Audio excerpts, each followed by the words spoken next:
الحمد للہ وکفا والصلاة والسلام علی عباده الذین اصطفى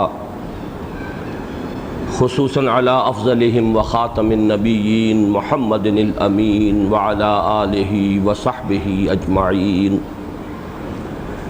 اما بعد فاعوذ باللہ من الشیطان الرجیم بسم اللہ الرحمن الرحیم لا اقسم بیوم القیامہ ولا اقسم بالنفس اللوامہ ایحسب الانسان ان لن نجمع عظامہ بلا قادرین علی ان نسوی بنانہ بل یرید الانسان لیفجر امامہ یسأل ایان یوم القیامہ فَإِذَا بَرِقَ الْبَصَرُ وَخَسَفَ الْقَمَرُ وَجُمِعَ الشَّمْسُ وَالْقَمَرُ يَقُولُ الْإِنسَانُ يَوْمَئِذٍ أَيْنَ الْمَفَرُّ كَلَّا لَا وَزَرَ إِلَى رَبِّكَ يَوْمَئِذٍ الْمُسْتَقَرُّ يُنَبَّأُ الْإِنسَانُ يَوْمَئِذٍ بِمَا قَدَّمَ وَأَخَّرَ بل الانسان على نفسه بصیرہ ولو القى معاذیرہ صدق اللہ العظیم رب اشرح لی صدری ویسر لی امری واحلل عقدۃ من لسانی یفقہوا قولی اللہم ربنا الہمنا رشدنا واعذنا من شرور انفسنا اللہم ارنا الحق حقا وارزقنا اتباعہ وارنا الباطل باطلا وارزقنا اجتنابہ اللہم ربنا نور قلوبنا بالایمان واشرح صدورنا للاسلام آمین یا رب العالمین۔ ہمارا مسلسل درس قرآن 20 ہفتے کے ناغے سے شروع ہو رہا ہے۔ آخری درس 10 فروری کو ہوا تھا، جس میں کہ سورہ قیامہ کے بارے میں کچھ تمہیدی گفتگو ہوئی تھی، اور صرف پہلی 2 آیات کے ضمن میں تفصیل کے ساتھ میں نے کچھ عرض کیا تھا۔ اس کے بعد اب یہ 20 ہفتے کا جو ناغہ پڑا ہے، تو اس کی وجہ سے میں آج کے درس کے بارے میں بڑی الجھن کا شکار رہا۔ ایک خیال تو یہ رہا کہ اس درس کو گویا کہ معدوم تصور کرتے ہوئے از سر نو بات شروع کی جائے، اس لیے کہ وہ ذہنی سلسلہ جو ہے وہ تو منقطع ہے سامعین کا۔ کچھ یہ بھی خیال تھا کہ مجھے یہ احساس تھا کہ وہ جو آخری درس تھا اس روز میری طبیعت کچھ حاضر نہیں تھی۔ یہ کیفیات انسان کی طبیعت کی بدلتی رہتی ہیں، تو میں نے کچھ یہ محسوس کیا تھا کہ شاید میں اس درس کا حق ادا نہیں کر سکا تھا۔ لیکن یہ کہ دوسری طرف مجھے یہ بھی خیال تھا کہ اب جو صورت ہے وہ بھی کچھ اس سے بہتر نہیں ہے۔ یہ طویل عرصہ جو گزرا ہے، خاص طور پر ابھی پچھلا پورا مہینہ میرا ملک سے باہر گزرا، فرانس میں، اسپین میں، انگلستان میں، نئے مسائل، نئے معاملات، نئے حالات ذہن کے سامنے آئے۔ ملکی حالات جو نہایت تشویشناک ہیں، ان کی وجہ سے انتشار ذہنی جو ہے پہلے سے بھی زائد ہے۔ تو میں یہ سوچ رہا تھا کہ شاید اگر میں دوبارہ وہی درس ریپیٹ کروں تو ہو سکتا ہے کہ وہ ویسا بھی نہ ہو کہ جیسا پہلے ہو چکا تھا۔ لہذا میں نے آج شام پھر اپنا وہ درس جو ہے خود دیکھا ہے اور سنا ہے، پہلی مرتبہ زندگی میں، اس لیے کہ میں نے کبھی اس طرح بیٹھ کر اپنا کوئی درس خود سنا نہیں ہے۔ لیکن آج شام میں نے وہ پورا درس سنا اور دیکھا، اس لیے کہ وہ ویڈیو پر ریکارڈ ہو رہا ہے جیسا کہ آپ کو معلوم ہے۔ تو مجھے یہ اندازہ ہوا کہ غالباً چاہے اس وقت میری طبیعت پورے طور پر مطمئن نہیں تھی، لیکن غالباً آج شاید میں کوشش کروں تو ویسا درس بھی نہ دے سکوں۔ لہذا اسے برقرار رکھتے ہوئے اب ہم آگے چل رہے ہیں۔ صرف میں تمہیداً اختصار کے ساتھ عرض کر دوں کہ میں کیا کیا مضامین اس درس میں بیان کر چکا ہوں۔ پہلی بات اس سورہ مبارکہ کے نام کے بارے میں تھی کہ اکثر و بیشتر صورتیں قرآن مجید کی ایسی ہیں کہ جن کے ناموں کی کوئی معنوی مناسبت ان کے مضامین کے ساتھ نہیں ہے۔ صرف استثناء چند صورتوں کا ہے کہ ان کے مضامین کی مناسبت ہی سے ان کے نام بھی ہیں۔ ان میں میں سمجھتا ہوں کہ نمایاں ترین صورت یہ سورۃ القیامہ ہے۔ اس کا نام سورۃ القیامہ اور اس کا مضمون بھی قیامت، ایمان بالآخرہ، اور قیامت ہی کے مضامین ہیں جو زیر بحث آئے ہیں۔ دوسری بات یہ کہ جو قرآن حکیم کی صورتوں کے جو 7 گروپ ہیں، معنوی جو تقسیم قرآن کی ہے، مکی اور مدنی صورتوں کے 7 گروپ، ان کے حوالے سے یہ بات ذہن میں تازہ کر لیں کہ آخری 2 گروپ جو ہیں ان کا مرکزی مضمون انذار ہے۔ یہ ہم پہلے کئی مرتبہ یہ بات جو ہے سامنے آ چکی ہے، اس کو دہرا کر سمجھ چکے ہیں کہ 7 گروپوں میں سے پہلا گروپ جو ہے اور دوسرا گروپ ان کی جو مکی صورتیں ہیں، بلکہ پہلے گروپ کی مکی صورت تو صرف سورہ فاتحہ ہے، جو اگرچہ اپنی جگہ پر ایک مکمل قرآن ہے، القرآن العظیم اس کو کہا گیا ہے، ام القرآن ہے، اساس القرآن ہے، لیکن حجم کے اعتبار سے تو صرف 7 آیات ہیں۔ تو اس اعتبار سے مکی صورتوں کے 6 گروپ بنتے ہیں۔ پہلے 2 گروپوں کا مرکزی مضمون ہے رسالت، درمیانی 2 گروپوں کا مرکزی مضمون ہے توحید، اور آخری 2 گروپوں کا مرکزی مضمون ہے انذار، خبردار کرنا، اور یہ انذار ہے آخرت کا انذار کہ لوگوں ہوش میں آؤ، یہ نہ سمجھو کہ زندگی بس یہی زندگی ہے، کھانا پینا اور پہننا اور زندگی گزار دینا، اور اس کے بعد کہیں کوئی پوچھ گچھ نہیں ہے، کوئی حساب کتاب نہیں ہے، کوئی محاسبہ نہیں ہے، کوئی جواب دہی نہیں ہے، تم سب کے سب لازماً اٹھائے جاؤ گے اور اپنے رب کے حضور میں پیش کیے جاؤ گے، پھر تمہارا حساب کتاب ہوگا اور پھر تمہیں جزا و سزا سے سابقہ پیش آئے گا۔ یہ انذار جو ہے یہ ان دونوں گروپوں کا مرکزی مضمون ہے۔ پہلا گروپ وہ جو سورہ قاف سے شروع ہوا اور سورہ واقعہ پر ختم ہوا، وہ 7 صورتیں ہیں مکی۔ دوسرا آخری گروپ یہ ہے جو سورہ ملک سے شروع ہو رہا ہے، اور اس کی اکثر و بیشتر صورتیں جو ہیں یہ مکی ہیں، صرف آخر میں چند صورتوں کے بارے میں، اور وہ بھی اختلافات ہیں اس میں، وہ میں نے عرض کیا تھا کہ جب وہاں پہنچیں گے تو جو میری آخری رائے بنے گی انشاءاللہ وہ آپ کی خدمت میں عرض کر دوں گا، اس لیے کہ مختلف ہی ہے معاملہ ان صورتوں کا کہ ان میں سے کون سی فی الواقع مدنی ہے اور کون سی جو ہے وہ مکیات ہیں۔ بہرحال اکثر و بیشتر جو ہے صورتیں اس کی وہ مکی ہیں، اور انذار ان کا مرکزی مضمون ہے۔ اس کا جوڑا جو ہے وہ سورۃ الدہر ہے۔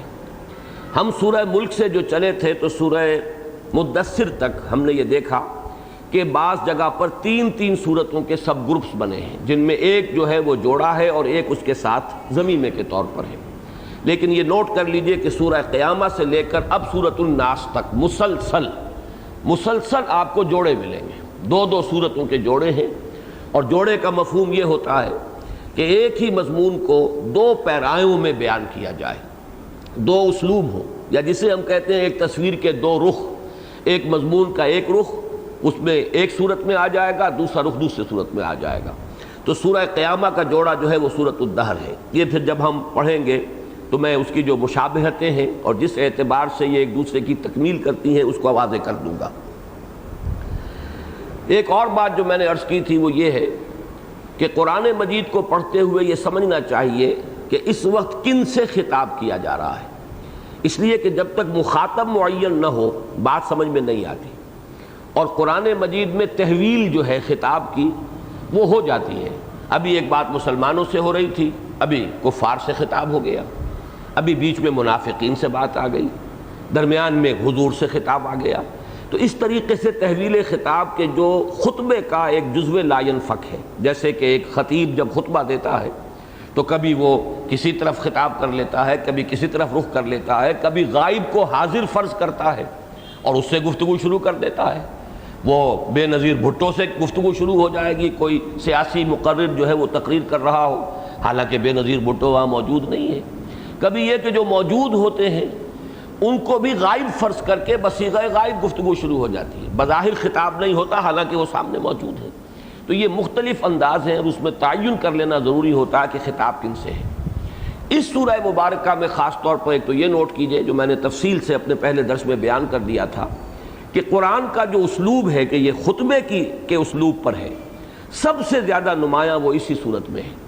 اگر اس صورت کے اسلوب کو سمجھ لیا جائے تو پورے قرآن کا اسلوب سمجھ میں آ جاتا ہے۔ اور دوسری بات یہ ہے کہ قیامت کے ضمن میں جن لوگوں سے یہاں گفتگو ہو رہی ہے وہ کون ہیں؟ دیکھیے منکرین قیامت جو ہیں وہ 3 قسم کے ہو سکتے ہیں۔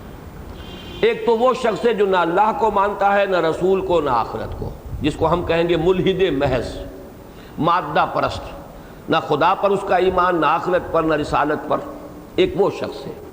ایک وہ شخص ہے جو اللہ کو مانتا ہے کہ ایک خدا ہے، بڑا خدا ہے، چاہے اس کے ساتھ کچھ چھوٹے چھوٹے خدا بھی اس نے مان لیے، لیکن اس بڑے خدا کا وہ منکر نہیں ہے، لیکن یہ کہ قیامت کا انکار کر رہا ہے۔ اور تیسرا شخص وہ ہے کہ جو اس بڑے خدا کو مانتا ہے، قیامت کو بھی مانتا ہے، آخرت کو بھی مانتا ہے، لیکن اس کے ساتھ کچھ ایسی باتیں بھی مانتا ہے کہ اس کا ماننا نہ ماننا برابر ہو گیا، یعنی شفاعت باطلہ، آخرت تو ہوگی، قیامت ہوگی، حساب کتاب ہوگا، لیکن ہمیں چھڑانے والے موجود ہیں۔ معلوم ہوا کہ اب وہ کل عدم ہو گیا، آخرت کو مانتا بھی ہے لیکن خوف آخرت تو باقی نہیں رہے گا۔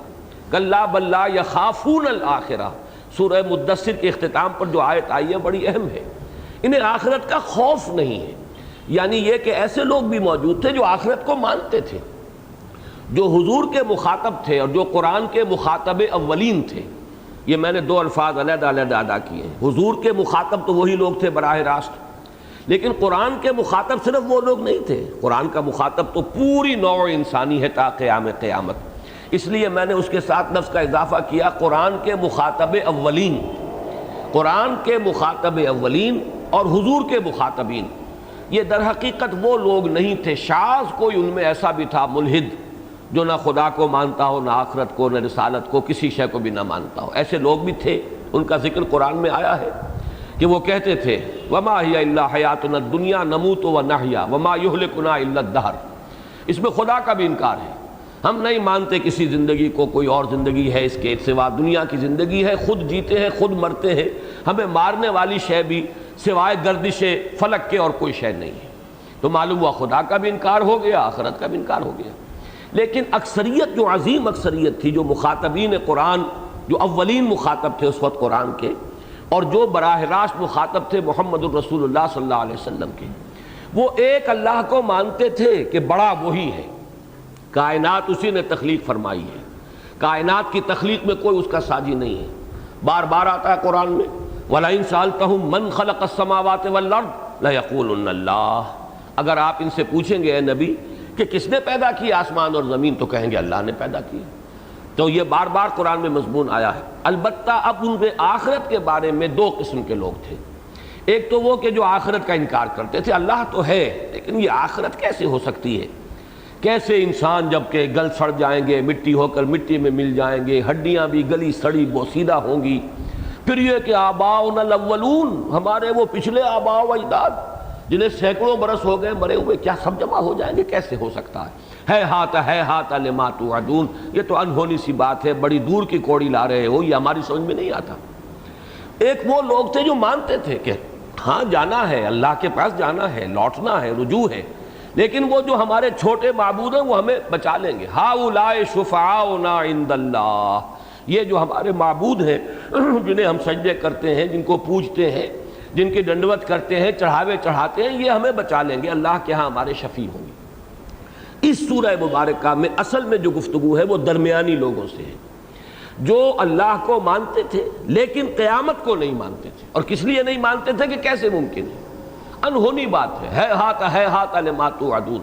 تو اگر اس کو معین نہ کریں گے تو اس سورہ مبارکہ کے مضامین جو ہیں اس میں سمجھنے میں دقت ہوگی۔ جہاں تک قرآن مجید کے اسلوب کے بارے میں نے پچھلے درس میں چند باتیں عرض کی تھیں، وہ میں نے آج سنی ہے تو مجھے خوشی ہوئی ہے کہ وہ چیزیں ریکارڈ ہو گئی ہیں۔ اب جب بھی آپ چاہیں گے اس کیسٹ کو سن سکتے ہیں یا ویڈیو دیکھ سکتے ہیں، میں اس کے ضمن میں تفصیل میں اس وقت نہیں جانا چاہتا۔ میں نے آج کے لیے جو اعلان کیا تھا، خاص طور پر وہ اخباری اشتہار جن حضرات کی نگاہ سے گزرا ہوگا، اس میں یہ بات تھی کہ ایمان بالآخرہ کے ضمن میں قرآن مجید کا جو مخصوص استدلال ہے وہ اس سورہ مبارکہ کی پہلی دو آیتوں میں اس کا خلاصہ لب لباب نہایت اختصار کے ساتھ آ گیا ہے۔ یہ مضامین قرآن مجید میں بڑی تفصیلات کے ساتھ بھی آئے ہیں، لیکن یہاں پر صرف دو قسموں کی شکل میں، لا اقسم بیوم القیامہ ولا اقسم بالنفس اللوامہ، وہ پورا اسلوب اس میں آ گیا ہے۔ میرا خیال یہ تھا کہ میں اس پر تفصیلاً گفتگو کروں گا، لیکن میں نے دیکھا ہے اپنے اس کیسٹ میں کہ یہ مضمون بھی کافی تفصیل کے ساتھ زیر بحث آ چکا ہے۔ البتہ میں یہ ضرور چاہوں گا کہ اس کے ضمن میں ایک اور پہلو سے، چونکہ اعلان میں نے آج اسی کا کیا ہے، تو اس کے جو پہلو کچھ تشنا رہ گئے تھے، میں چاہتا ہوں کہ آج ان پہلوؤں کو مزید واضح کر دوں۔ پہلی بات تو جو میں عرض کر چکا ہوں وہ یہ ہے کہ پہلی قسم میں کوئی دلیل منطقی نہیں ہے، کوئی دلیل عقلی نہیں ہے۔ میں قسم کھاتا ہوں قیامت کے دن کی۔ اب یہاں کوئی دلیل تو نہیں آئی، یہاں تو ایک اعتراض وارد ہو سکتا ہے کہ آپ نے ایک بات کہی کہ قیامت ہوگی، ہم نے اس پر دلیل مانگی، آپ نے کہہ دیا میں قسم کھاتا ہوں، تو اس میں دلیل کون سی ہوئی؟ آپ نے اسی بات کو زیادہ تاکیدی انداز میں کہہ دیا۔ تو اس کے ضمن میں میں نے عرض کیا ہے، اس کو صرف ذہن میں تازہ کر لیجئے کہ دلیلیں دو قسم کی ہوتی ہیں، ایک دلیل خطابی یا دلیل اذعانی، اور ایک دلیل عقلی یا دلیل منطقی۔ خطابی دلیل جو ہے اس میں اصل جو وزن ہوتا ہے وہ مخاطب اور متکلم کی شخصیت کا ہوتا ہے۔ ایک شخص ہے جو کہہ رہا ہے، کون شخص ہے؟ آیا یہ کوئی عام آدمی ہے؟ اس کا کردار کیا ہے؟ اس کی سیرت کیا ہے؟ اس کا ماضی کیا ہے؟ اس کے احوال کیا ہیں؟ اس کے بارے میں لوگوں کو کیا تجربہ ہوا ہے؟ اب وہ کہہ رہا ہے اور وہ قسم کھا کر کہہ رہا ہے، تو معلوم یہ ہوا کہ اس دلیل خطابی یا دلیل اذعانی اس کے پیچھے منطق نہیں ہوتی، کوئی عقلی استدلال نہیں ہوتا، بلکہ شخصیت ہوتی۔ اور شخصیت جو ہے وہ یوں تقسیم کر لیجئے ذہن میں کہ جو شخص تو مانتا ہے کہ یہ اللہ کا کلام ہے، ہم میں سے ہر شخص، اس کو تو لرز اٹھنا چاہیے کہ اللہ قسم کھا رہا ہے، لا اقسم بیوم القیامہ، تو اس کے اوپر ایک لرزہ طاری ہو جائے گا کہ یہ قیامت کا قائم ہونا اتنی قطعی، اتنی حتمی شے ہے کہ اس پر اللہ تعالیٰ نے قسم کھائی ہے۔ لہذا وہ یہاں ہمارے نزدیک متکلم اللہ ہے، یہ کلام محمد کا نہیں ہے صلی اللہ علیہ وسلم، بلکہ اللہ کا کلام ہے۔ اللہ قسم کھا کر فرما رہا ہے، لا اقسم بیوم القیامہ۔ تمہارے ذہنوں میں اگر کوئی شکوک و شبہات ہیں انہیں دھو ڈالو، میں قسم کھاتا ہوں وہ اتنی یقینی شے ہے، اتنی حتمی ہے، ایسی شدنی ہے، ہو کر رہنے والی بات ہے کہ میں اس کی قسم کھا رہا ہوں۔ اب ظاہر بات ہے کہ یہاں بھی اصل وزن تو اللہ کی شخصیت، اللہ کی ذات کا ہے، لیکن یہ کہ جو شخص فرض کیجئے کہ قرآن پر ایمان نہیں رکھتا، وہ اسے اللہ کا کلام نہیں مانتا، تو برسبیل تنزل وہ محمد کا کلام تو مانے گا نا، آخر محمد کی زبان سے ادا ہوا ہے صلی اللہ علیہ وسلم۔ وہ بھی یہ دیکھے گا کہ محمد کی شخصیت کیا ہے، ان کی صداقت، ان کی امانت جو اس ماحول میں مسلم تھی۔ اس ماحول کے لوگوں کو تو براہ راست تجربہ تھا، انہوں نے الصادق الامین کا خطاب دیا تھا محمد الرسول اللہ صلی اللہ علیہ وسلم۔ انہوں نے کبھی جھوٹ نہیں بولا، چھوٹی سی چھوٹی بات میں لوگوں کو دھوکہ نہیں دیا، تو کیا اتنا بڑا جھوٹ بولیں گے، اتنی بڑی بات میں دھوکہ دیں گے نوع انسانی کو؟ یہ معلوم ہوا کہ حضور کی شخصیت پر اس وقت کے لوگوں کا جو اثر تھا، تاثر تھا، وہ ہے اس قسم کے پیچھے دلیل، وزن کا جو اس کے پیچھے دلیل کا وزن ہے وہ حضور کی ذات مبارک ہے۔ بعد کے لوگوں کے لیے بھی یہ بات بڑی قابل غور ہے، سوچنے کی بات ہے۔ میں نے کئی مرتبہ حوالہ دیا ہے پروفیسر منٹگومری واٹ کا۔ میں اس اعتبار سے اس شخص کا قائل ہوں کہ اس نے جو 2 والیومز میں حضور کی سیرت لکھی ہے، تو اگرچہ اس میں ایک بڑا سٹل قسم کا اور بہت خفیہ انداز میں اس نے تخریب بھی کی ہے، لیکن یہ کہ ایک پہلو سے جو اس کا جو بالکل سامنے کی بات ہے وہ یہ ہے کہ اس نے حضور صلی اللہ علیہ وسلم کی شخصی تعریف میں یوں سمجھیے کہ انسانی لغت کا کوئی لفظ نہیں ہے جو استعمال نہ کر دیا۔ آپ کے محامد، محاسن، آپ کی ذہانت، فطانت، دور اندیشی، معاملہ فہمی، انسان شناسی، موقع کو سمجھنا، ہم اس کے تقاضوں کو جاننا، آپ کی اسٹیٹسمین شپ، آپ جو بھی انسان کے اندر جو ہو سکتے ہیں محاسن، وہ کمالات، وہ سارے اس نے بیان کر دیے۔ اگرچہ یہ سارا معاملہ جو ہے وہ محمد ایٹ مدینہ والی کتاب جو 2nd والیوم ہے اس کی سیرت کی، اس میں ہے۔ میں اس کے حوالے سے صرف یہ بات عرض کیا کرتا ہوں، چونکہ میں نے ایک بات کہہ دی ہے تو اس کی بھی وضاحت کر دوں کہ اس میں جو اس کی تخریب ہے، تخریب کاری جو ہے سٹل انداز میں، وہ کون سی ہے؟ اس نے در حقیقت ایک کنٹراسٹ دکھایا ہے، محمد at Mecca, Muhammad at Medina, یہ 2 محمد ہیں صلی اللہ علیہ وسلم۔ وہ یہ ظاہر کرنا چاہتا ہے کہ مکے والے محمد تو ایک داعی ہیں، مبلغ ہیں، ان میں فقر ہے، درویشی ہے، وہ دشمنوں کو معاف کرنے والے ہیں، وہ پتھر کھا کر دعائیں دینے والے ہیں، لیکن مدینے والے محمد وہ تو مجاہد ہیں، سپہ سالار ہیں، وہ سربراہ مملکت ہیں، وہ قاضی القضات ہیں، وہ تو سیف بدست میدان جنگ میں حاضر ہیں، وہ تو بدر کے اندر اپنے لشکر کی قیادت فرما رہے ہیں، دامن احد میں سپہ سالار ہیں، تو یہ تو دو محمد ہے صلی اللہ علیہ وسلم، معاذ اللہ ثم معاذ اللہ. یہ بہت ہی ایک سٹل انداز ہے، اور در حقیقت تنقید کا یہ انداز بڑا لطیف اور گہرا ہے. حقیقت میں یہ اس نے ایک جملہ ہے ٹوائنبی کا جس کی شرح کی ہے. ٹوائنبی ہمارے اس دور کا بہت بڑا فلسفی، تاریخ کا فلسفی مفکر، اس کا ایک جملہ بڑا ہی تاریخی جملہ ہے: Muhammad failed as a prophet but succeeded as a statesman مین. جو ان کا تصور ہے نبوت کا، اب ایک عیسائی کا تصور کیا ہے نبوت کا؟ اس کے سامنے حضرت مسیح ہیں، حضرت یحییٰ ہیں، جان دی بیپٹسٹ، جیزس کرائسٹ. ان دونوں کا جو رویہ ہے وہ داعی، مبلغ، درویش، فقر کی کیفیت، وہ یہ نقشہ ہے. یہ نقشہ انہیں اگر نظر آتا ہے حضور کی سیرت میں تو مکی دور میں نظر آتا ہے. وہاں گویا کہ ان کا ذہن، چاہے دل نہ مانے محمد کو کہ وہ اللہ کے نبی ہیں، لیکن ذہن تسلیم کرنے کے لیے آمادہ ہو جاتا ہے کہ ہاں یہ نبیوں والا نقشہ تو ہے، نبیوں والی تصویر تو موجود ہے. لیکن وہاں تو وہ ناکام ہو گئے. مکے سے تو بقول ان کے جان بچا کر نکلنا پڑا. لیکن یہ کہ مدینے والے محمد وہ اسٹیٹس مین تھے، سیاستدان تھے، وہ تو بڑے یوں سمجھیے کہ ماہر حاکم تھے، بہت بڑے سپہ سالار تھے. تو جن صلاحیتوں کی بنیاد پر کامیابی ہوئی ہے وہ صلاحیتیں وہ نبوت والی نہیں ہے، بلکہ وہ تو ایک رہنما، ایک قائد، ایک سپہ سالار، ایک سیاستدان، ایک مدبر حکمران کے اوصاف ہیں جن کے بنا پر کامیابی حاصل ہوئی. یہ ہے ڈنک جو اس کے اندر مضمر ہے، جس کو اگر ہم نہ سمجھے، اور اس کو سمجھا جا سکتا ہے صرف جو میری کتاب ہے منہج انقلاب نبوی، اس میں جو میں نے تفصیل بیان کی ہے کہ در حقیقت حضور صلی اللہ علیہ وسلم کے ذمے چونکہ دین کا غلبہ تھا، دین کو غالب کرنا یعنی ایک انقلاب برپا کرنا، یہ مشن تھا آپ کا. اور اس کے لیے یہ مختلف سٹیجز ہیں، ریولوشنری پروسیس کی مختلف سٹیجز ہیں. ایک وقت میں ایک چیز کی ضرورت ہے اس ریولوشنری پروسیس کے اندر، دوسری سٹیج میں آ کر دوسری شے کی ضرورت ہے.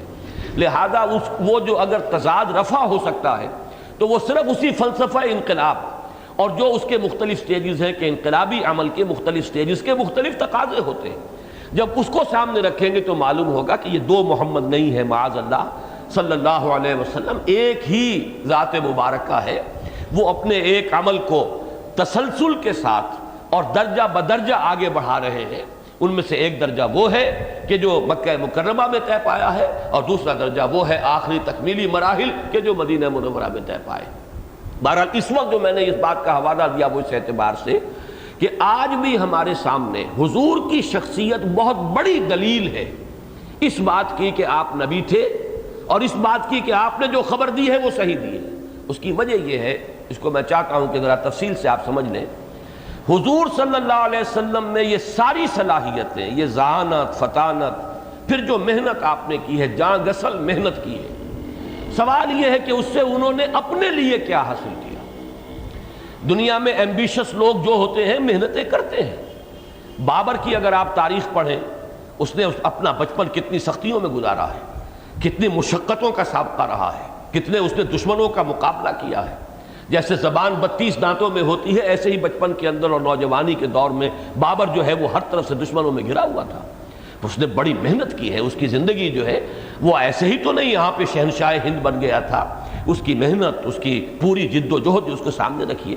لیکن یہ ساری محنت، اور ظاہر بات ہے صرف محنت سے کام نہیں چلتا جب تک صلاحیت نہ ہو. دونوں چیزیں ہوتی ہیں، صلاحیت بھی ہو، محنت بھی ہو. اگر صلاحیت نہیں ہے تو کتنی ہی محنت آپ کر لیں، کچھ نہ کچھ آپ حاصل کر لیں گے لیکن زیادہ بلندی تک آپ نہیں پہنچ سکتے.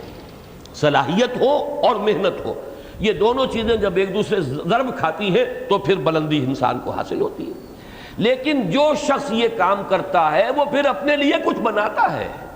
وہ اپنے لیے ایک ڈائنسٹی فاؤنڈ کرتا ہے، ایک مملکت بناتا ہے، حکومت بناتا ہے، اپنے خاندان کی حکومت، اپنے لیے عیش، اپنے لیے محل، اپنے لیے قلعے بناتا ہے.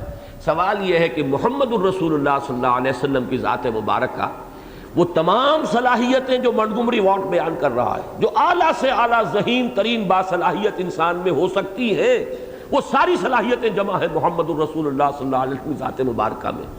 پھر جو محنت آپ نے کی ہے 23 برس کا، اگر ذرا سا بھی ایک یوں برڈز آئی ویو بھی سامنے آپ رکھیں، 23 برس کیسی مشقت، کتنی محنت، دن رات کی جاں گسل محنت. لیکن اپنے لیے کیا حاصل کیا؟ میں نے شاید کل بھی کہیں بیان کیا تھا کہ مکی دور میں آپ پر فاقہ نہیں آیا۔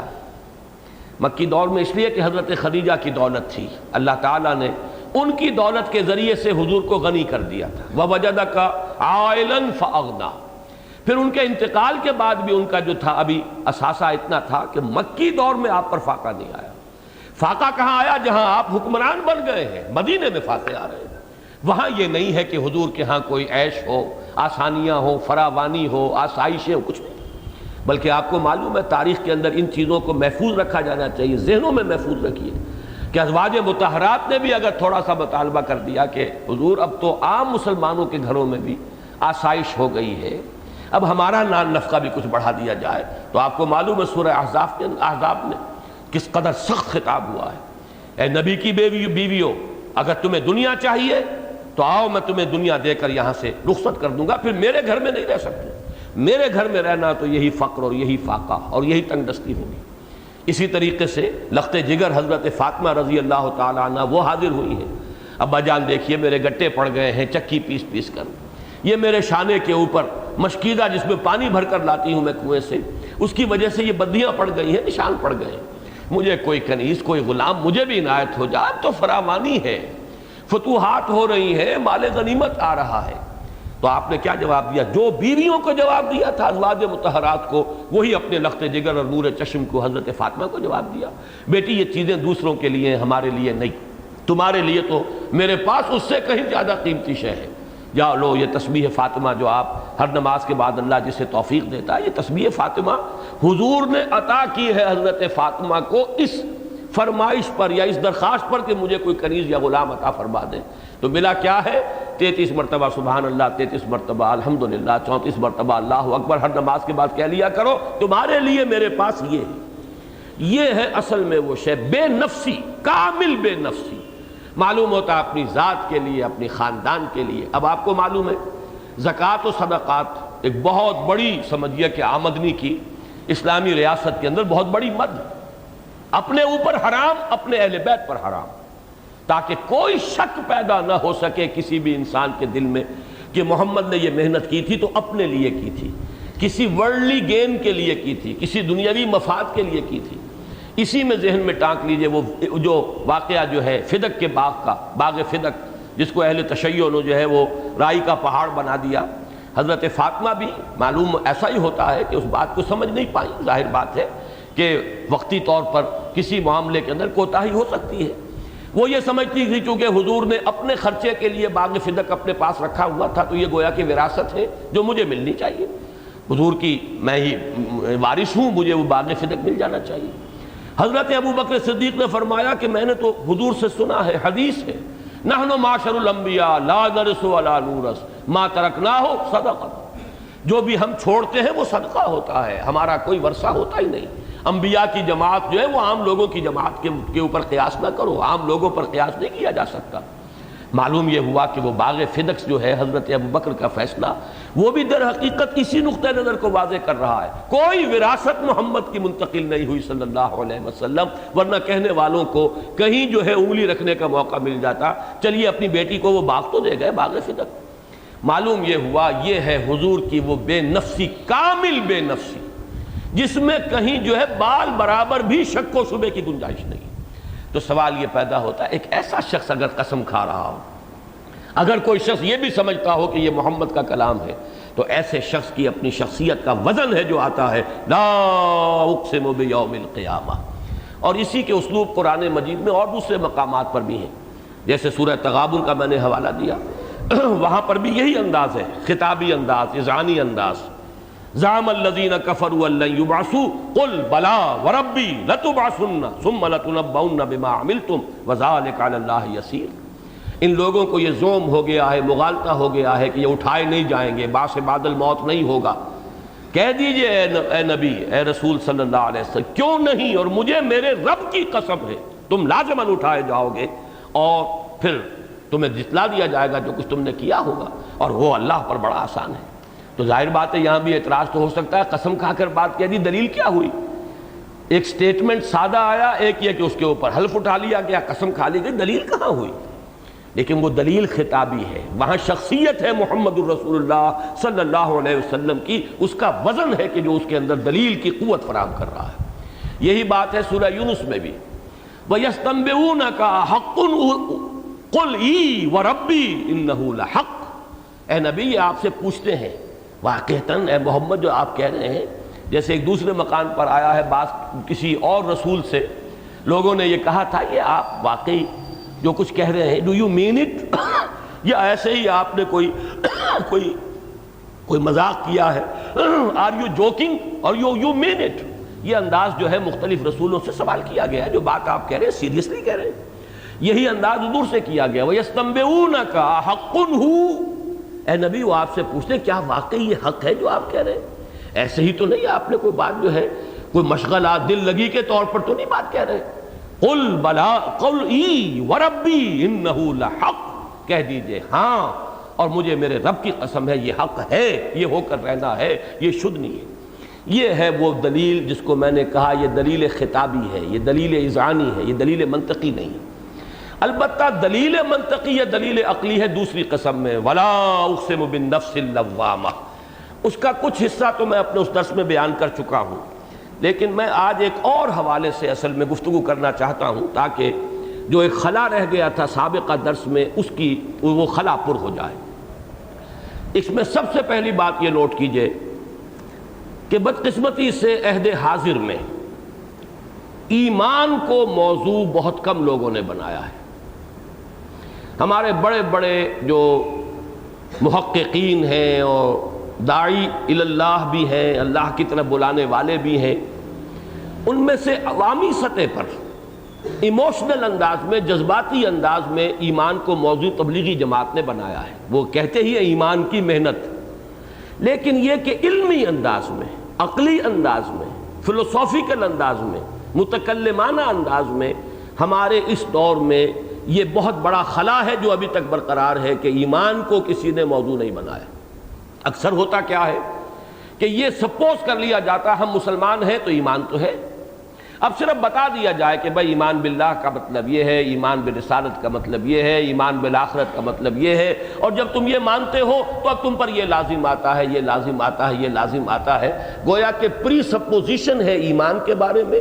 اب اس کے لوازم کا تذکرہ ہوتا ہے کہ اب ایمان ہے تو اس کا نتیجہ یہ نکلتا ہے، ایمان کا یہ تقاضا ہے، ایمان کا یہ مطالبہ ہے، ایمان آپ سے یہ چاہتا ہے، ایمان کے فلاں چیز منافی ہے، ایمان سے فلاں چیز کی کوئی مناسبت نہیں ہے، یہ ساری گفتگو شروع ہوگی۔ اس کو میں کہا کرتا ہوں کہ موضوع آج کل عام طور پر، خاص طور پر جو اس صدی کی احیائی تحریکیں ہیں، ان میں ایمان کو موضوع نہیں بنایا گیا، اسلام کو موضوع بنایا گیا ہے۔ یعنی جو ایمان کا مظہر ہے عملی، کیا کرنا چاہیے، اسلام کے تقاضے کیا ہیں، اسلامی سیاست کیا ہے، اسلامی ریاست کیا ہے، اسلامی معیشت کیا ہے، اسلامی سماج کیا ہے، اسلامی معاشرہ کیا ہے، اسلام کا نظام اخلاقیات کیا ہے، وغیرہ وغیرہ۔ اسلام اصل میں موضوع بنا ہے، ایمان پر بہت کم محنت ہوئی ہے علمی سطح پر۔ جو محنت ہو رہی ہے تبلیغی جماعت کی، میں تسلیم کرتا ہوں کہ اس کے اندر وزن ہے، عوامی سطح پر اس کے اثرات اور نتائج بھی ظاہر ہو رہے ہیں، لیکن یہ کہ وہ غیر علمی انداز میں، انٹلیکچول لیول پر نہیں ہے، عقلی اور فلسفیانہ لیول پر نہیں، پہلی بات۔ دوسری بات یہ کہ اس دور میں یہ کام اگر کیا ہے کسی نے تو وہ صرف دو شخصیتیں ہیں، ایک علامہ اقبال، ان کا بھی جہاں تک شاعری کا معاملہ ہے وہ جذبات سے، شاعری کا تعلق ہی جذبات سے ہوتا ہے۔ کہیں کہیں انہوں نے فلسفیانہ بحثیں بھی اپنے اشعار کے اندر چھیڑی ہیں، لیکن وہ بھی زیادہ وہ اسلام اور اسلام کے جو عملی تقاضے ہیں ان کے ضمن میں۔ باقی یہ ہے کہ فلسفہ جو ہے، خالص فلسفہ، وہ ان کی شاعری میں نہیں ہے، کم سے کم اردو شاعری اس سے بالکل جو ہے یوں سمجھیے کہ محروم ہے۔ فارسی میں کچھ موضوعات ان کے آئے ہیں خاص ایک انداز میں، لیکن یہ کہ ان کی وہ کتاب جو ہے reconstruction of religious thought in Islam, یہ در حقیقت پہلی اٹیمپٹ ہے صحیح رخ پر کہ فلسفیانہ انداز میں عقلی استدلال کے ساتھ ایمان کا اس بات ہو، ایمان کے دلائل، ایمان کے لیے انٹلیکچول لیول پر اس کی ایفرمیشن، اس کی توثیق، اس کے لیے دلائل جو ہے عقلی اور منطقی، ان کو فراہم کرنے کی کوشش، یہ کام علامہ اقبال نے ریکنسٹرکشن میں کیا۔ اور دوسری شخصیت اس میدان میں صرف وہ ہیں ڈاکٹر رفیع الدین. انہوں نے آئیڈیالوجی آف دی فیوچر اور قرآن اور علم جدید اور مینیفیسٹو آف اسلام، یہ اپنی چند کتابوں کے اندر انہوں نے کوشش کی ہے کہ وہ عقلی اعتبار سے فلسفیانہ سطح پر، جس کو کہا جانا چاہیے کہ یہ اس دور کا علم کلام ہے، وہ علم کلام کا پہلا پرائمر میں اسے کہہ چکا ہوں اپنی بعض تحریروں میں، کہ جیسے قاعدہ ہوتا ہے، وہ قاعدہ الف ب تا سے شروع ہوگا، پھر جیسے نورانی قاعدہ ہے، ظاہر بات ہے بڑے سے بڑا قاری وہ ہے، اس نے پہلے وہ قاعدہ پڑھا ہے تو اس نے قرات سیکھی ہے، یہ تو گویا کہ لابد منہ ہے، اس کے بغیر تو آدمی جو ہے وہ سیکھے گا ہی نہیں، نورانی قاعدہ ہو یا کوئی اور بھی نام ہوتے تھے قاعدوں کے. تو بہرحال وہ یسرنا القرآن، یہ قاعدہ یوں سمجھیے کہ دور جدید کے صحیح اسلامی علم کلام کا پرائمر قاعدہ ہے علامہ اقبال کی وہ کتاب reconstruction of religious thought in Islam, اور اس پر کچھ آگے مزید پیش قدمی کی ہے ڈاکٹر رفیع الدین صاحب نے.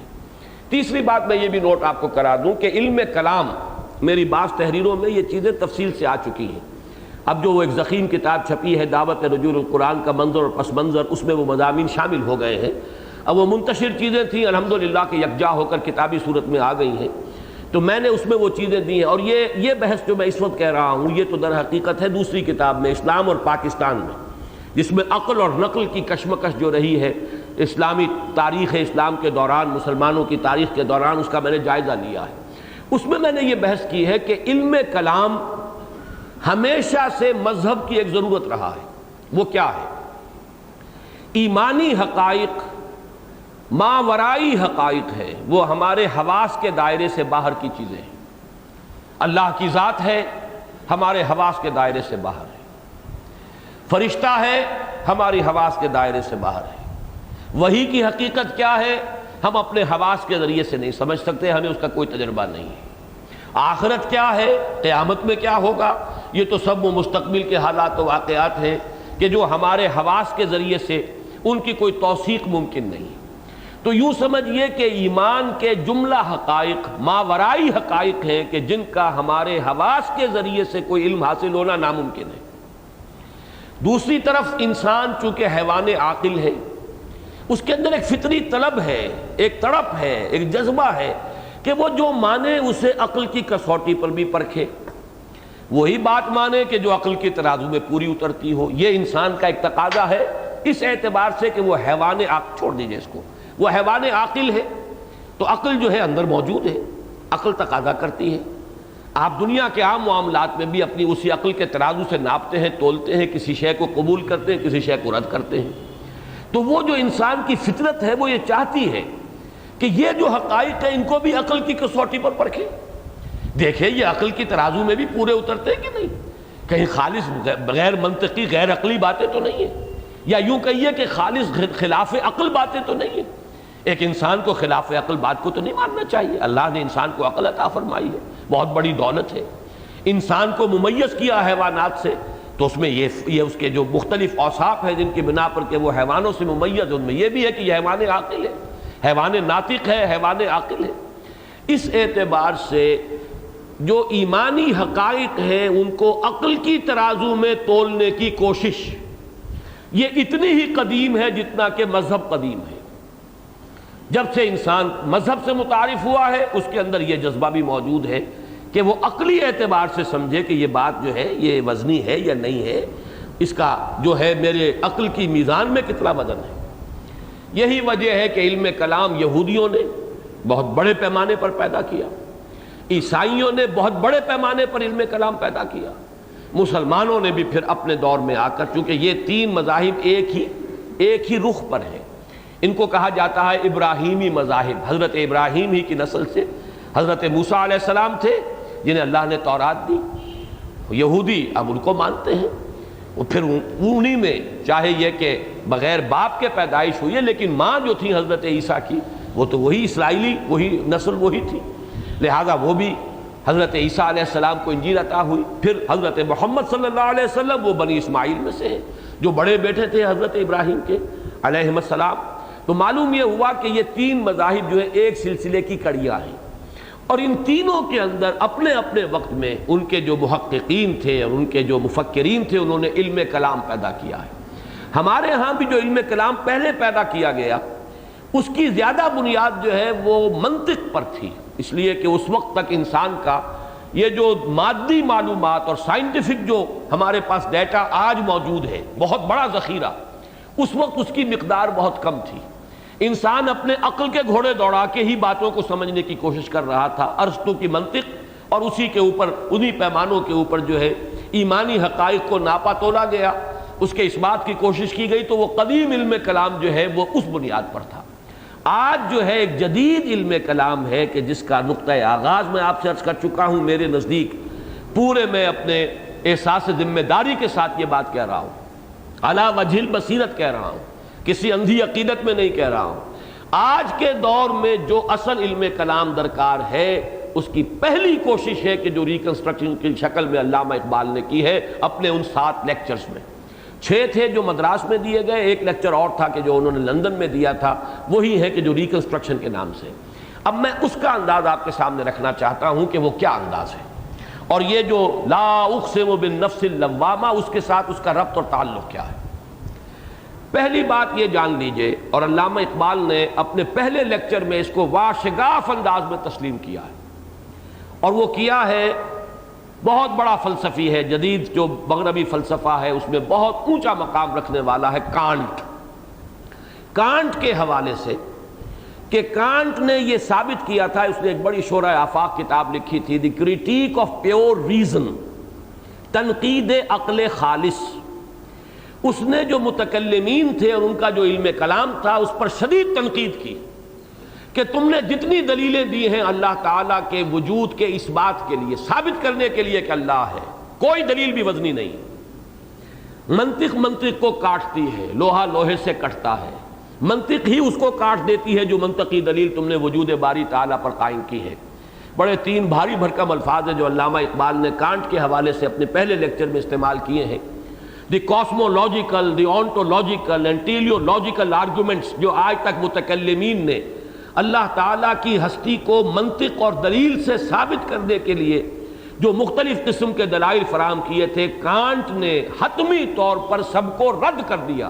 ان میں سے کوئی دلیل جو ہے وہ کھڑی نہیں رہتی، جب اس کو اسکروٹنائز کیا جاتا ہے، جب اس پر تنقید کی جاتی ہے، لوہا لوہے کو کاٹ دیتا ہے، دلیل ختم ہو جاتی ہے۔ علامہ نے اس کو تسلیم کیا ہے کہ کانٹ نے جو بات کہی ہے صحیح ہے۔ اب یہ تو ایک اعتبار سے تو بڑا یوں سمجھیے کہ طوفان خیز معاملہ ہے، اور ہوا تھا یورپ میں جب وہ کتاب چھپی ہے، تو ظاہر بات ہے کہ آخر عیسائیت ایک مذہب ہے، خدا کو ماننا تو بہرحال اس مذہب کے اندر جزو لازم کے طور پر موجود ہے۔ گمراہی تو یہی ہے کہ وہ تثلیث کا عقیدہ انہوں نے گھڑ لیا، اور 1 میں 3، 3 میں 1، جب ان سے گفتگو کی جائے تو وہ توحید پر آ جاتے ہیں کہ ہم ایک ہی ہیں، ایک ہی کو مانتے ہیں۔ اب خدا کا انکار اگر ہو جائے اس معنی میں کہ جتنا بھی ہمارے بزرگوں نے علمی مواد جمع کیا تھا اس بات ذات باری تعالیٰ کے لیے، وہ سب کا سب ختم، تو معلوم ہوا کہ ہمارا عقیدہ جو ہے اس کی پوری عمارت زمین پر آ گئی دھڑام سے، تو طوفان مچ گیا۔ اس کے بعد کانٹ نے پھر ایک اور کتاب لکھی، یہ ہمیں نہیں کہہ سکتا کم سے کم دیانتاً لکھی یا ضرورتاً لکھی، مصلحتاً لکھی۔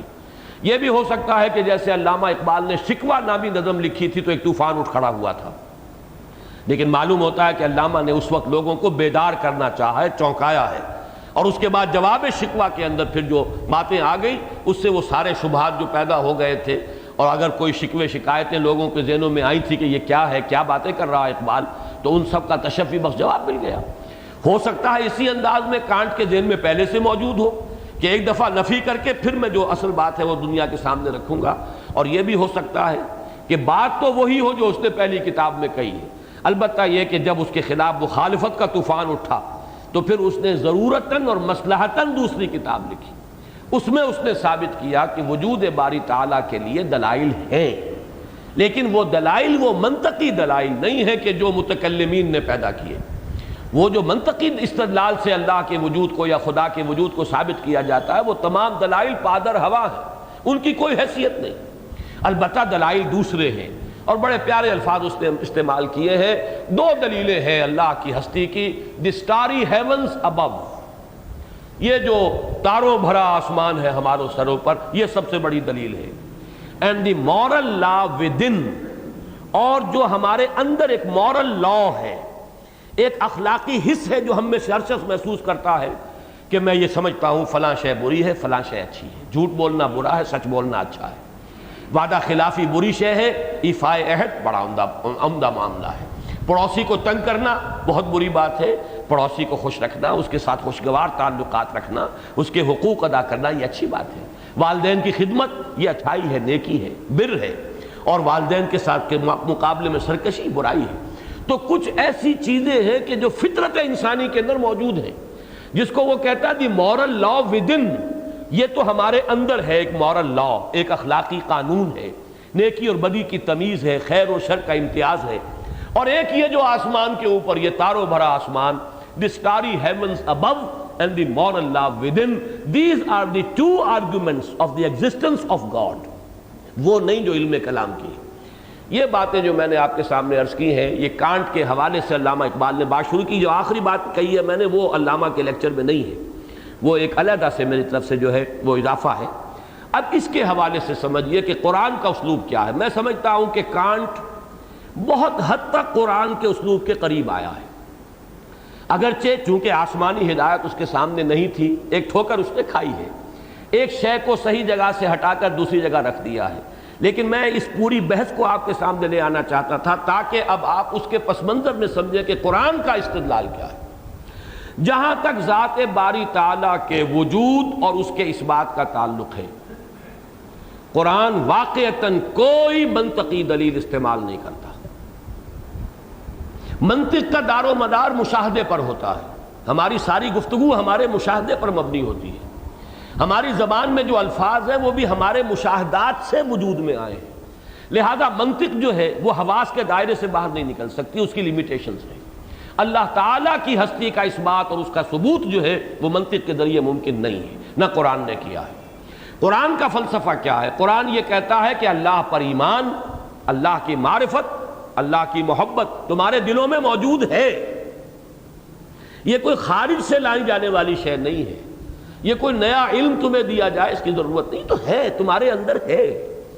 ہاں پردے پڑ گئے ہیں، ذہول کا پردہ ہے، غفلت کا پردہ ہے، عدم توجہی ہے، دنیا میں گم ہو گئے ہو، کافر کی یہ پہچان کے آفاق میں گم ہے، بھول گئے ہو، تم گم ہو گئے ہو، تم اپنی اس باطنی حقیقت کی طرف متوجہ ہی نہیں ہو رہے، پردے پڑ گئے ہیں، بس یہ ہے، ورنہ تمہارے اندر اللہ ہے۔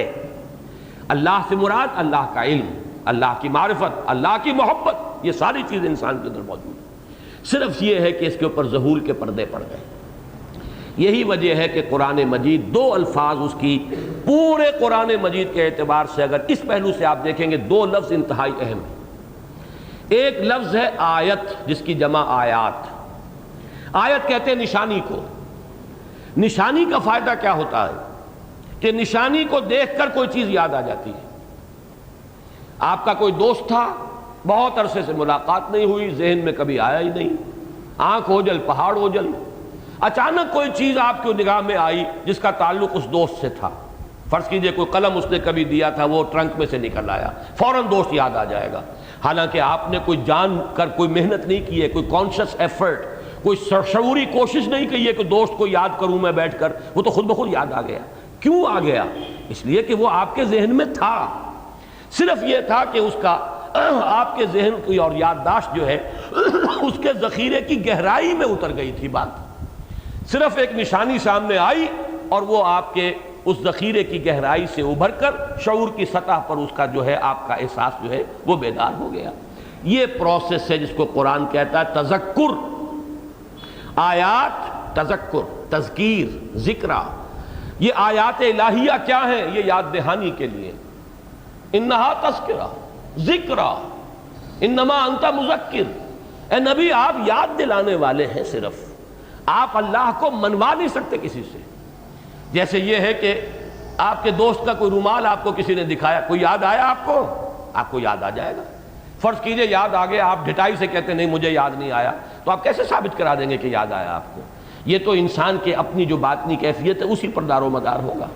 کوئی شے اس اعتبار سے قرآن 3 آیات قرار دیتا ہے، آیات آفاقی، اور ان میں آپ کو معلوم ہے جب بھی اس کا تذکرہ آتا ہے تو آسمانوں کا ذکر سب سے پہلے آتا ہے۔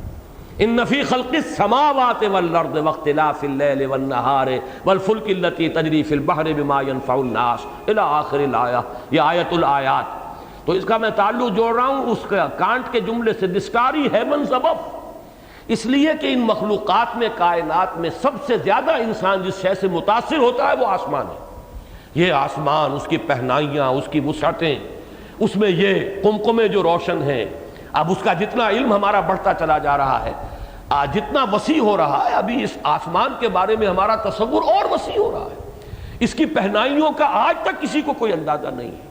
ایک بہت بڑی ٹیلیسکوپ بنائی جا رہی تھی کچھ ذرا اور دور تک جھانکنے کے لیے، اس میں کوئی خرابی واقع ہو گئی ہے، نہ معلوم کتنے ارب، کتنے بلین ڈالر جو تھے وہ ضائع ہو گئے میرے خیال۔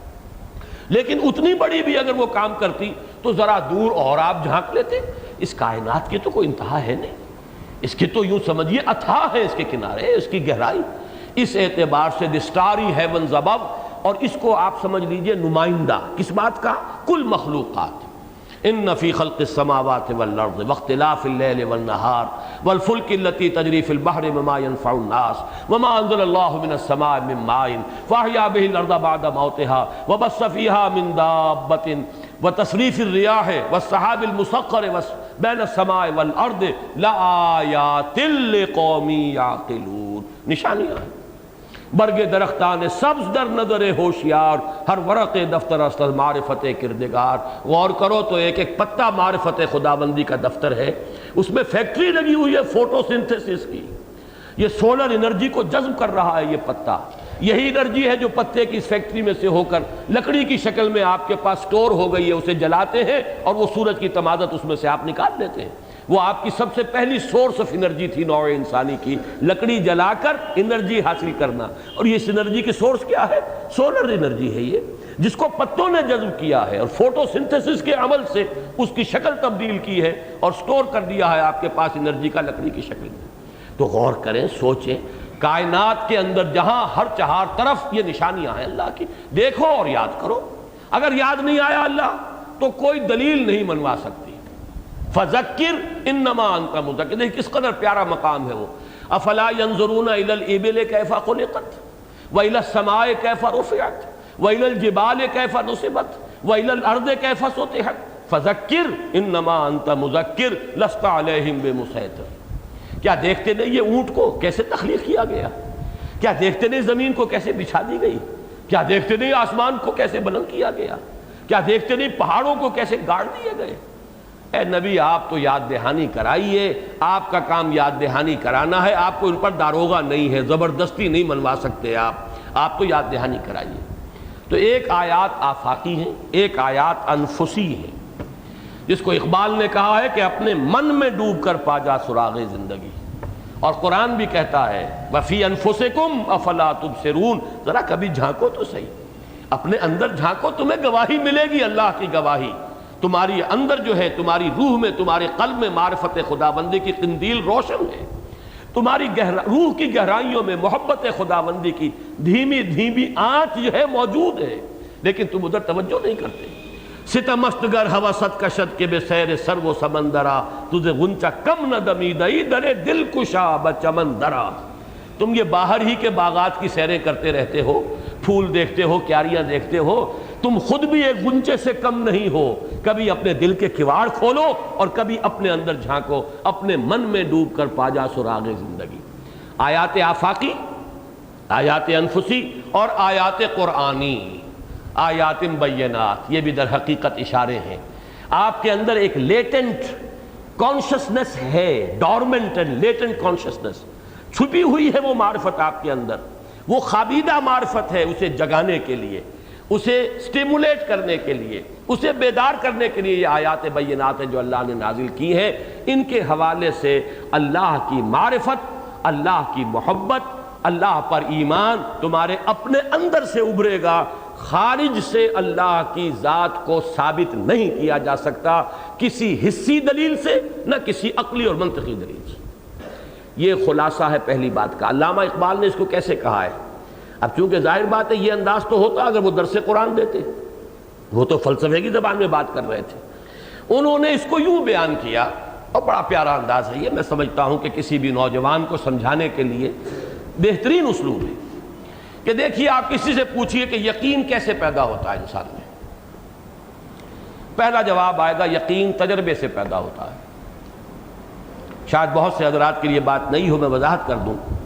دیکھیے فرض کیجئے کہ آپ نے کبھی چینی چکھی نہیں، لیکن آپ نے سنا ہے لوگوں سے چینی میٹھی ہوتی ہے، زید بھی کہتا ہے چینی میٹھی ہوتی ہے، بکر بھی کہتا ہے چینی میٹھی ہوتی ہے، اور آپ نے 100 آدمیوں سے پوچھ لیا چینی میٹھی ہوتی ہے، چینی میٹھی ہوتی ہے، چینی میٹھی ہوتی ہے۔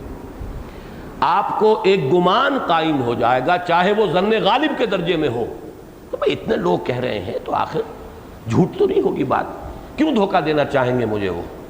انہوں نے جب کہا ہے کہ چینی میٹھی ہے تو میٹھی ہوگی، لیکن ہوگی تک رہے گا، ہے تک نہیں بات آئے گی۔ ہوگی اور ہے میں تو زمین و آسمان کا فرق ہے۔ لیکن وہی چینی آپ نے لی اور منہ میں رکھی، آپ کے اپنے ٹیسٹ بڈز جو آپ کے اندر ہیں انہوں نے کہا میٹھی ہے، اب آپ کہتے ہیں میٹھی ہے۔ ہوگی اور ہے میں زمین و آسمان کا فرق ہے۔ اللہ ہوگا، دیکھیے پہلی دلیل جو ہے وہ بھی ہوگا تک پہنچاتی ہے بات کو۔ محمد جھوٹ نہیں بول سکتے صلی اللہ علیہ وسلم، محمد صادق ہے، امین ہے، تو جو کچھ کہہ رہے ہیں سچ ہی ہوگا۔ یہاں بھی ہوگا تک آئے گی بات، ہے تو تب ہوگا جب آپ کا تجربہ ہو، جب آپ قرآن کو پڑھیں اور آپ کو اپنے اندر سے محسوس ہو کہ یہ حق ہے، آپ کی فطرت جب کہے، جیسے آپ کے ٹیسٹ بڈ نے کہا ہے، وہ جو آپ کا یہاں پر آرگن اللہ نے پیدا کیا ہوا، اس نے چکھا، اس نے کہا میٹھا ہے، اب آپ نے کہا ہے۔ اس سے پہلے چاہے 1000 آدمیوں نے کہا ہو، اور منطقی دلیل کتنی بھی قوی ہو کہ 1000 آدمی جھوٹ نہیں بول سکتے، کیوں بولیں گے؟ کوئی میرے پاس بنیاد نہیں ہے کہ میں شک کروں، کوئی میرے پاس ایسا امکان موجود نہیں ہے کہ انہوں نے اس وجہ سے مجھے دھوکہ دینا چاہا۔ اتنے لوگ اتنے بڑے جھوٹ کے اوپر کیسے جمع ہو گئے؟ لیکن اس سب کے باوجود ہوگا سے بات آگے نہیں بڑھے گی، یہ واقعی میٹھی ہوگی۔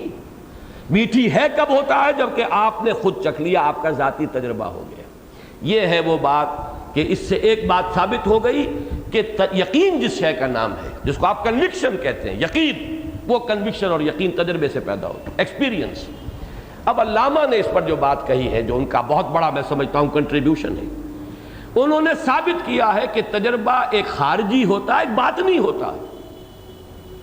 ایک تو خارجی تجربہ ہے، آپ نے کسی چیز کو چھوا، گرم ہے یا ٹھنڈا ہے، یہ سینس آف ٹچ ہے آپ کا۔ کسی چیز کو چکھا، کڑوا ہے یا میٹھا ہے، یا یہ کہ نمکین ہے، یہ آپ کا ذاتی تجربہ ہے سینس آف ٹیسٹ کے ذریعے سے۔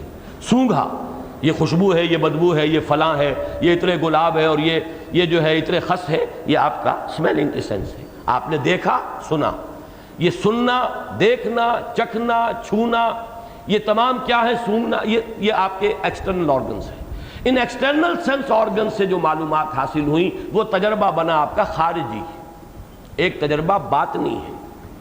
باطنی تجربہ اندر کوئی چیز ہے کہ جس نے آپ کو اندر سے گواہی دی کہ ہاں یہ بات صحیح ہے، کوئی شے ہے آپ کے اندر جو کہہ رہی ہے کہ یہ بات صحیح ہے۔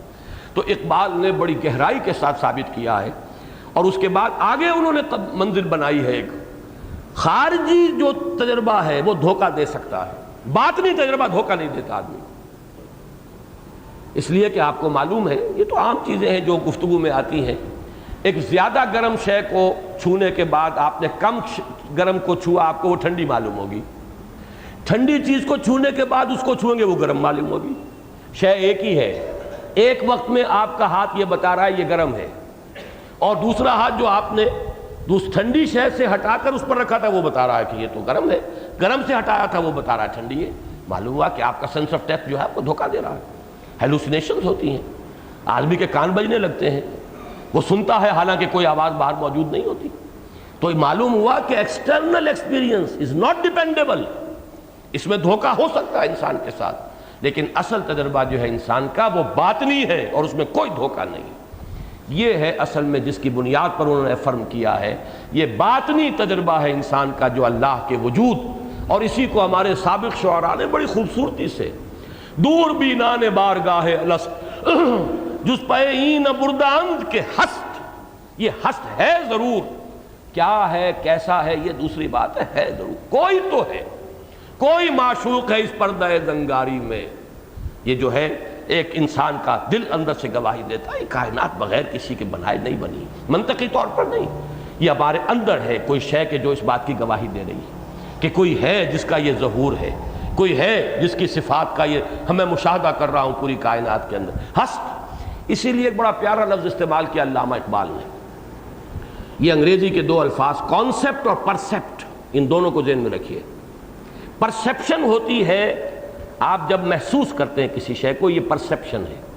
میں نے اس میز پر ہاتھ رکھا، مجھے معلوم ہوا کہ اس کی سرفیس سخت ہے، کسی فوم کے گدے پر میں ہاتھ رکھتا معلوم ہوتا کہ اس کا یہ نرم ہے، یہ میری پرسیپشن ہے۔ ایک کانسیپٹ ہوتا ہے، ذہنی تصور، اللہ تعالیٰ کانسیپٹ میں نہیں آ سکتا، اس لیے کہ کانسیپٹ کے لیے احاطہ کرنا ضروری ہے، آپ کا ذہن کسی شے کا احاطہ کرے تب اس کا کامل تصور آپ کے ذہن میں آئے گا۔ جس کائنات کو علامہ اقبال کہتے ہیں this universe is a concept and God is a percept, یہ تو اصل میں انسان کا وہ داخلی احساس ہے جو اسے یقین دلاتا ہے کہ ہے، جیسے یہ پرسیپشن ہے کہ یہ میز ہے، یہ سخت ہے، یہ میرے دبانے سے دب نہیں رہی ہے، یہ ساری میری پرسیپشنز ہیں۔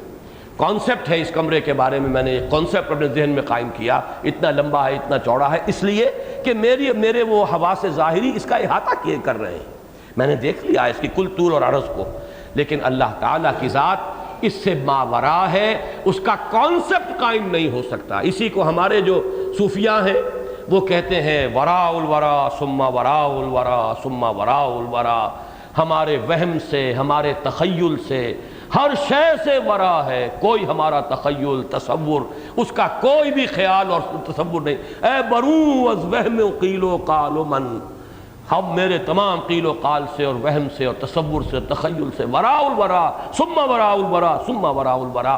خدا کی ذات کا ہم کوئی کانسیپٹ قائم نہیں کر سکتے، لیکن ہے کہ ہست، یہ پرسیپشن ہے، یہ پرسیپٹ ہے۔ This universe is a concept and God is a percept, یہ ہمارا احساس ہے، لیکن احساس کون سا؟ وہ احساس خارجی نہیں، یہ تجربہ خارجی نہیں، بلکہ یہ تجربہ داخلی ہے، یہ اندرونی ہے۔ لہذا جہاں تک تو ایمان باللہ کا تعلق ہے، مورل لا کا جو ذکر کیا ہے کانٹ نے، وہ میرے نزدیک غلط جگہ پر بات کو لے گیا ہے۔ وہ میں ابھی عرض کروں گا کہ در حقیقت قرآن مجید مورل لا کو، اس دلیل کو بھی استعمال کرتا ہے، لیکن کہاں وہ ایمان بالآخرہ کے ضمن میں۔ پہلی بات جو میں نے واضح کی ہے وہ یہ ہے کہ جہاں تک ایمان باللہ کا تعلق ہے، معرفت خداوندی کا تعلق ہے، اس میں کسی منطق کو کوئی دخل حاصل نہیں، کوئی عقلی دلیل کارگر نہیں۔ کانٹ کی بات سے علامہ اقبال نے 100% اتفاق کیا، میں بھی ان دونوں سے اتفاق کرتا ہوں، اور قرآن مجید سے بھی مجھے یہی معلوم ہوا کہ قرآن نے وہ دلائل استعمال نہیں کیے منطقی، بلکہ آیات اور تذکیر، یہ نشانیاں ہیں، دیکھو اور یاد کرو اللہ کو، تمہارے اپنے اندر سے اللہ کی معرفت اور اس پر ایمان جو ہے وہ ابھر کر تمہارے شعور کی سطح پر آ جائے گا۔ البتہ اب آئیے آخرت کی طرف۔ آخرت کا جو استدلال ہے قرآن کا، وہ دو حصوں پر مبنی ہے، صغرا کبرا، جس کو کہ منطق میں کہا جاتا ہے صغرا کبرا۔ دو پریمیسز ہوں گے، اس سے دلیل نکلے گی۔ جیسے کہ جن حضرات کو ان چیزوں سے مس نہیں ہے ان کے لیے آسان کر رہا ہوں کہ آپ فرض کیجئے کہتے ہیں کہ الف برابر ہے بے کے، بے برابر ہے جیم کے۔ اب یہ دو آپ کے پاس سٹیٹمنٹس ہیں، یہ صغرا کبرا ہے، نتیجہ کیا نکلا؟ بے برابر ہے جیم کے، الف برابر ہے جیم کے، الف برابر ہے بے کے، بے برابر ہے جیم کے، تو نتیجہ کیا نکلا؟ الف برابر ہے جیم کے۔ یہ ہے منطق، سیدھی سادی منطق۔ منطق کے لیے دو چیزوں کا ہونا ضروری ہے، دو صغرا کبرا، اس کے اوپر نتیجہ نکلے گا۔ ایمان بالآخرت کے لیے بھی ایک تو جو شخص اللہ کو مان لیتا ہے، اللہ پر اس کا ایمان آ گیا، جس پر تو اللہ، جو شخص کو اللہ پر بھی ایمان حاصل نہیں، اس سے تو آخرت کے بارے میں بات کرنا حماقت ہے، اپنی غلط جگہ پر اپنی انرجیز کو صرف کرنا ہے۔ جو اللہ کو نہیں مانتا اسے آخرت پر کیا بات کرنی ہے؟ اس پر ساری گفتگو اللہ کے بارے میں ہوگی، اس کو تو کوشش کریں گے یاد دلائیں، کسی طرح اس بدبخت کو یاد آ جائے اللہ، اس کے اندر سے نکل کر کہیں وہ اللہ اس کے ذہن میں آ جائے، اس کے ذہن کے شعور کی سطح پر آ جائے، بس اس کی کوشش کریں گے۔ اللہ کو مان لے گا اور اس کی صفات کو مان لے گا اور جان لے گا تو اگلی گاڑی چلے گی، اگلا اسٹیشن آئے گا، اور وہ ایمان بالآخرہ ہے۔ اس میں سے ایک چیز ہے جس کو صغرا کے طور پر شامل کر لیجئے، اور وہ کیا ہے؟ اللہ نے اس کائنات میں کوئی شے بے مقصد پیدا نہیں کی ہے۔ ربنا ما خلقت ھذا باطلا، تو نے کوئی شے بیکار پیدا نہیں کی۔ جتنا چاہیں آپ اپنے اس میں آبزرویشن کو بھی شامل کر لیجئے، گھاس کا تنکا بھی بیکار نہیں ہے، ہر شے یہاں پر با مقصد ہے، کوئی نہ کوئی حکمت ہے۔ ہمیں وہ حکمتیں نظر نہیں آتی، لیکن یہ کہ جیسے جیسے انسان کا علم بڑھ رہا ہے ان کی حکمتوں کا علم ہو رہا ہے۔ جسے ہم سمجھتے تھے گھاس پھوس ہے، آج ہمیں معلوم ہوتا ہے وہ جڑی بوٹیاں ہیں۔ ایک خاص علاقے کے اندر خاص کلائمیٹ میں جو کچھ امراض پیدا ہو جاتے ہیں، اللہ نے اسی علاقے کی خودرو جڑی بوٹیوں کے اندر ان امراض کا علاج رکھا ہوا ہے۔ آپ سمجھتے تھے شاید یہ بیکار کی چیزیں ہیں، ان کے اندر تو آپ کے امراض کا مداوع موجود ہے۔ کوئی ایک ذرہ یہاں بے مقصد نہیں، کائنات میں کوئی شے جو ہے ایسی نہیں ہے کہ جو حکمت سے خالی ہو۔ ربنا ما خلقت ھذا باطلا، یہ پہلی بات ہے اللہ کی صفات میں، جہاں یہ ہے کہ وہ علی کل شیء قدیر ہے، جہاں یہ ہے کہ وہ بکل شیء علیم ہے، اومنی پوٹنٹ، اومنیشینٹ، وہاں یہ بھی ہے کہ وہ الحکیم ہے، حکمت کاملہ۔ اور فعل الحکیم لا یخلو عن الحکمہ، کسی حکیم ہستی کا کوئی فعل بھی حکمت سے خالی نہیں ہوتا۔ لہذا یہاں تخلیق کے اندر لازماً حکمت ہے، یہ صغرا ہے۔ جیسے الجبرا کبھی پڑھا ہو تو ایک نتیجہ نکال کر ایک لکھ لیتے تھے، پھر دوسرا نتیجہ نکال کر دو لکھتے تھے، پھر ان کو جوڑ کے نتیجہ نکالتے تھے، وہی صغرا کبرا ہے۔ کائنات میں کوئی شے بے مقصد نہیں، ہر شے کا کوئی نتیجہ نکلتا ہے، ہر شے جو ہے پرپسفل ہے۔ اب دوسری شے، یہ پھر وہی فطرت کے مبادیات جو ہیں، بدیہیات فطرت ان میں سے ہے۔ انسان یہ ہے وہ چیز جس کو کہ کانٹ نے کہا مورل لا ودن، انسان میں نیکی اور بدی کی تمیز ہے۔ اندر کوئی شے ہے جو بتاتی ہے یہ خیر ہے، یہ شر ہے، یہ نیکی ہے، یہ بدی ہے، یہ بھلائی ہے، یہ برائی ہے، یہ کرنا چاہیے، یہ نہیں کرنا چاہیے۔ یہ جو اندر مورل لا ہے، یہ جو پھر میں نے کانٹ کے الفاظ استعمال کر رہا ہوں، پہلا وہ سٹاری ہیونز ابو، وہ صحیح ہے، وہ تو در حقیقت ان فی خلق السماوات والارض، گویا کہ اسی تک اس شخص کی رسائی ہوئی ہے۔ حکمت جو ہے پہنچاتی ہے انسان کو۔ یہ دوسری بات ہے کہ جب آسمانی ہدایت سامنے نہ ہوگی تو کسی ایک شے تک انسان رسائی حاصل کر لے گا، دوسری جگہ بہت بڑی ٹھوکر کھا جائے گا۔ لیکن جب کلیتاً آپ قرآن کو اپنا امام بنائیں گے، جیسے کہ دعا ہم مانگتے ہیں وَاجْعَلْهُ لَنَا إِمَامًا وَنُورًا وَهُدًى وَرَحْمَةً، تو آپ کو وہ ہدایت کاملہ ملے گی۔ تو یہ بڑے بڑے جو حکماء ہیں، فلاسفہ ہیں، یہ حقیقت تک پہنچے تو ہیں، کوئی کسی اینگل سے، کوئی کسی اینگل سے۔ لہذا سٹاری ہیونز ابو وہ صحیح پہنچا ہے۔ لیکن دوسری بات جو ہے مورل لا، وہ بھی بات صحیح ہے۔ ہر انسان اپنے اندر محسوس کرتا ہے کہ نیکی اور بدی کی تمیز ہے، میرے اندر کوئی شے ہے، اور اس کے لیے لفظ جو آیا ہے اس سورہ مبارکہ میں وہ نفس لوامہ ہے۔ نفس لوامہ، نفس کے معنی کیا ہیں، نفس کی کتنی کیفیات ہیں، نفس کتنے مختلف الفاظ معنی میں استعمال ہوا، یہ میں پچھلے درس میں بیان کر چکا ہوں، اس میں نہیں جاؤں گا تفصیل سے۔ آج جیسا کہ میں نے عرض کیا، پہلی مرتبہ میں نے اپنا وہ درس جو ہے پورا دیکھا ہے، کہیں کہیں سے ذرا تیز سپیڈ سے گزرا ہوں، باقی پورا دیکھا ہے۔ اور میں اللہ کا شکر ادا کرتا ہوں کہ میں جو میرا وہ احساس تھا کہ شاید میں حق ادا نہیں کر سکا، وہ اتنا زیادہ صحیح نہیں تھا، بات آ گئی ہے۔ لہذا میں ان مضامین کی طرف نہیں جا رہا، میں اب جو اس میں خلا رہ گیا تھا وہ پر کر رہا ہوں صرف، کہ یہ جو انسان کے اندر نفس لوامہ، معنی کیا ہے؟ ملامت کرنے والا۔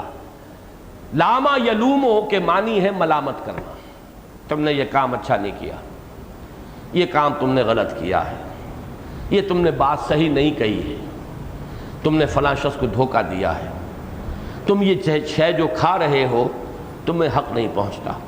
یہ اندر سے کوئی شے ہے انسان کو ملامت کرتی ہے۔ لاما یلومو، یہ لومتن، ملامت کرنا۔ اسی سے مبالغے کا صیغہ ہے، فعال کے وزن پر لوام، بہت ملامت کرنے والا۔ انسان کے اندر ایک شے ہے کہ جو اسے ملامت کرتی ہے۔ وہ شخص بھی کہ جو اپنی عقلی دلیل سے اپنے آپ کو ریشنلائز کر رہا ہے، میں کیا کروں، میرے پاس کوئی چارہ کار نہیں ہے، میری تنخواہ بہت کم ہے، حکومت ظالم ہے، وہ میری ضروریات کا لحاظ نہیں رکھتی، لہذا میں رشوت لینے پر مجبور ہوں۔ یہ پورا صغرا کبرا 100% درست ہے اس کا، عقلی اعتبار سے آپ اس پر اعتراض نہیں کر سکیں گے۔ مجھے تو تجربہ ہے، مجھے یاد ہے ایک مرتبہ واپڈا ہاؤس میں میری تقریر تھی، تو جو گاڑی آئی تھی وہاں سے، اس کے جو ڈرائیور تھے بہت ذہین آدمی، اس نے مجھ سے کہا ہم دھڑلے سے پیٹرول چوری کرتے ہیں اور بیچتے ہیں، ہمارے سارے افسروں کو معلوم ہے، سب کو معلوم ہے، ہم چراتے ہیں اور بیچتے ہیں، اور کوئی ہمیں کہے تو صحیح کہ تم غلط کام کرتے ہو۔ انہوں نے کہا کہ مجھے جو تنخواہ دیتی ہے حکومت یا جو واپڈا، مجھے اس سے وہ ایک کمرے کا مکان لے دے لاہور میں، تو میں رشوت چھوڑ دوں گا، یہ چوری چھوڑ دوں گا۔ ایک کمرے کا مکان تو میرا حق ہے کہ نہیں ہے؟ مجھے لاہور میں میرے بچوں کے لیے ایک کمرے کا مکان لے دیجئے اس کرائے کے اندر۔ معلوم ہوا کہ بات تو صحیح ہے اس کی، کہاں سے کھائیں کہاں سے پیئیں؟ تو جہاں تک عقل کا تعلق ہے، وہ فرض کیجئے کسی برے کام کے اوپر 100% آپ کو ریشنلائز کر دے اور آپ کو پوری توجیہ اس کی فراہم کر دے اور جواز دے دے، پھر بھی اندر کوئی شے ہے جو نہیں مانتی، تم ٹھیک کام نہیں کر رہے، یہ کام اچھا نہیں، تم نے دھوکہ دیا ہے، تم نے چوری کی ہے، تم نے فراڈ کیا ہے۔ یہ اندر کی کوئی شے جو ہے، یہ اندر کا محتسب کہاں سے آ گیا؟ کون ہے یہ؟ میں نے اس درس میں جو میں نے آج سنا ایک لفظ استعمال کیا ہے، مجھے خوشی ہوئی کہ آپ سے کوئی غلط حرکت آپ نے کی ہے، ابھی کسی کے علم میں نہیں آئی۔ ایک درجہ تو یہ ہوتا ہے کہ آدمی ڈرتا بدنامی ہوگی، دنیا کیا کہے گی، اچھا بھلا مولوی آدمی ہے اس نے یہ کیا حرکت کی ہے، لیکن یہ کہ ابھی کسی کے علم میں نہیں آئی، کوئی کسی کا کوئی خطرہ آپ کو نہیں ہے، لیکن پھر بھی دل میں خلش ہے، کھٹک ہے، یہ تم نے کیا کیا، نہیں کرنا چاہیے۔ معلوم ہوا یہ میری فطرت کی ایک بدیہی حقیقت ہے، یہ وہ شے ہے جو انٹیگرل پارٹ ہے میری نیچر کا، یہ میری فطرت کا جزو لا ینفک ہے۔ اگر یہ ہے جیسا کہ ہے فی الواقع، جس کو کہ وہ کہہ رہا ہے سٹاری ہیونز ابو کے مقابلے میں دی مورل لا ودن، اگر یہ ہے تو سوال یہ ہے کہ جب اس کائنات میں کوئی شے نتیجہ خیز نتیجے کے بغیر نہیں، تو اس نیکی اور بدی کا نتیجہ کہاں نکل رہا ہے؟ یہاں تو ہمیں مشاہدہ تو یہ ہے کہ الٹے نتیجے نکل رہے ہیں، گندم سے گندم نہیں اگتی، جو سے جو نہیں اگتا، یہاں تو گندم سے کانٹے اگ رہے ہیں۔ آپ حلال کھانے کا فیصلہ کر لیجئے، فاقے آئیں گے، حرام خوری پر کمر کس لیجئے، عیش کیجئے، اپنے بچوں کو ایچسن میں داخل کرائیے، اور اس سے بھی اونچا کوئی امریکن سکول ہو، 5,000 روپے ماہانہ آپ فیس دیجئے اور داخل کرائیے۔ بچے کا فیوچر بھی بہتر سے بہتر ہو رہا ہے، آپ کا بھی معاشرے کے اندر جو ہے قد بڑا اونچا ہو گیا ہے، لوگ جھک کر ملتے ہیں، آپ کی عزت ہے، توقیر ہے، کوئی یہ نہیں دیکھتا کہ آپ حرام کا کاروبار کر رہے ہیں، غلط کاروبار کر رہے ہیں۔ تو معلوم یہ ہوا یہاں تو الٹی گنگا بہ رہی ہے، گندم سے گندم اگنی چاہیے تھی، نیکی سے خیر وجود میں آنا چاہیے تھا میرے لیے، بدی سے شر وجود میں آنا چاہیے تھا اس کے لیے، لیکن یہاں الٹا معاملہ ہے۔ نیکی کیجئے، دقت ہے، مشکل ہے، تکلیف ہے، مصائب ہیں، مشکلات ہیں، برائی کیجئے، کوئی اصول نہ رکھیے، کوئی قدغن نہ رکھیے، نو اسکروپلز، نو پرنسپلز ان لائف، آپ کے لیے راستے کشادہ ہوتے چلے جائیں گے، جدھر چاہیں جائیں، جدھر سے چاہیں منہ ماریں۔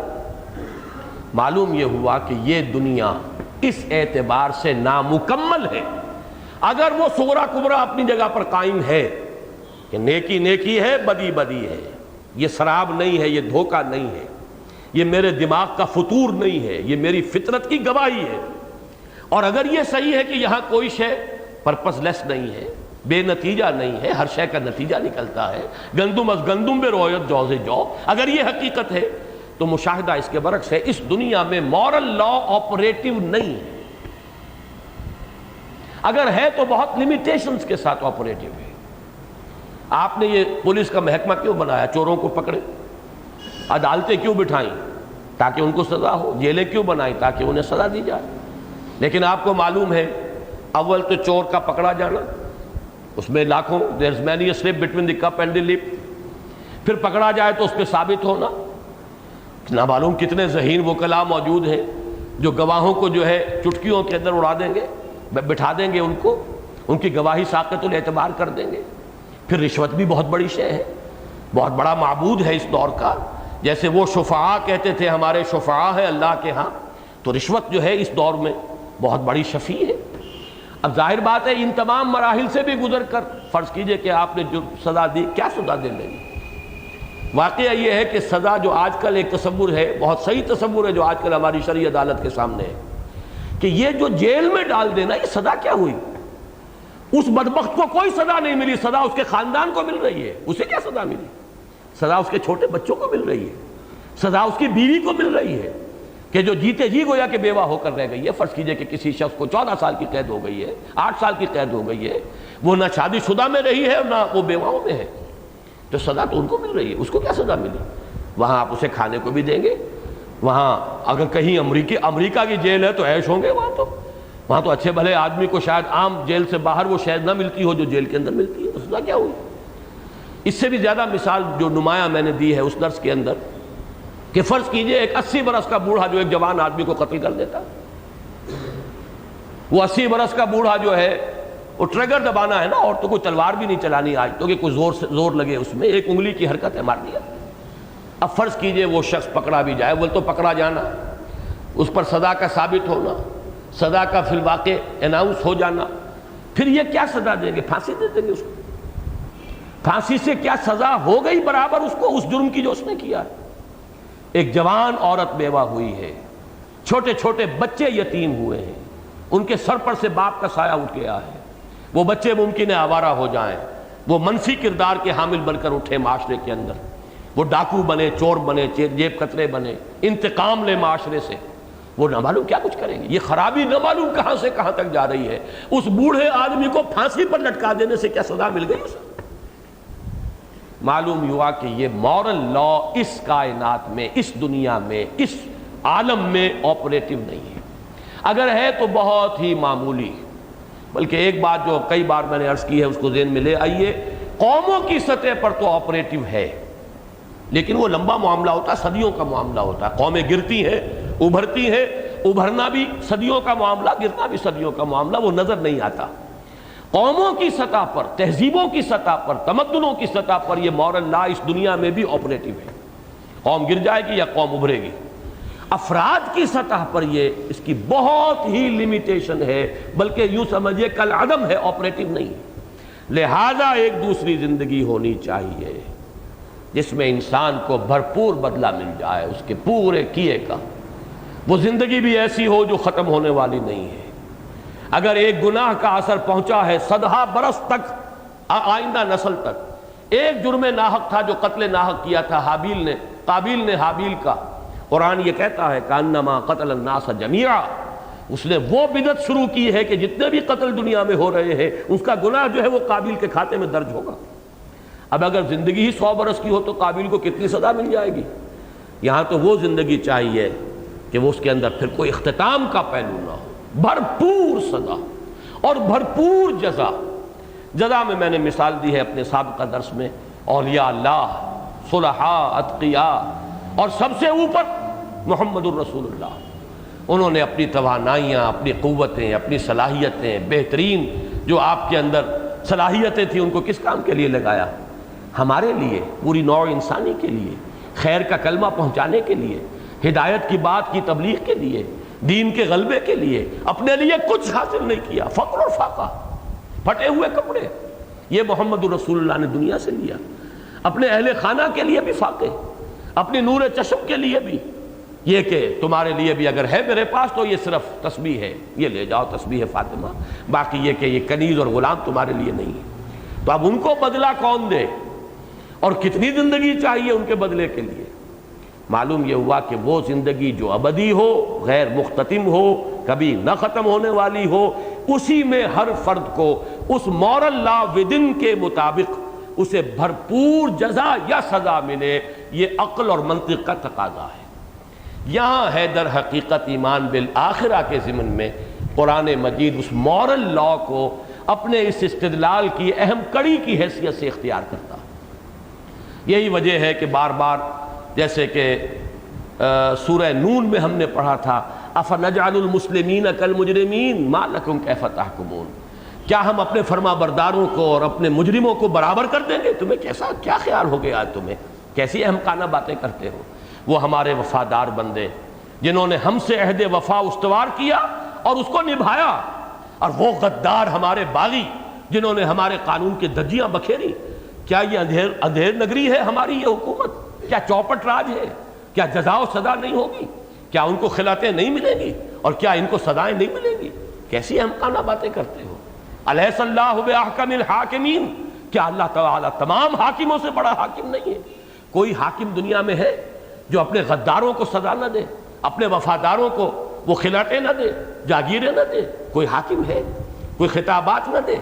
الیس اللہ باحکم الحاکمین فما یکذبک بعد بالدین، تمہیں کون سی شے ہے جو جزا و سزا کے انکار پر ابھارتی ہے؟ الیس اللہ باحکم الحاکمین، کیا اللہ تمام حاکموں سے بڑا حاکم نہیں؟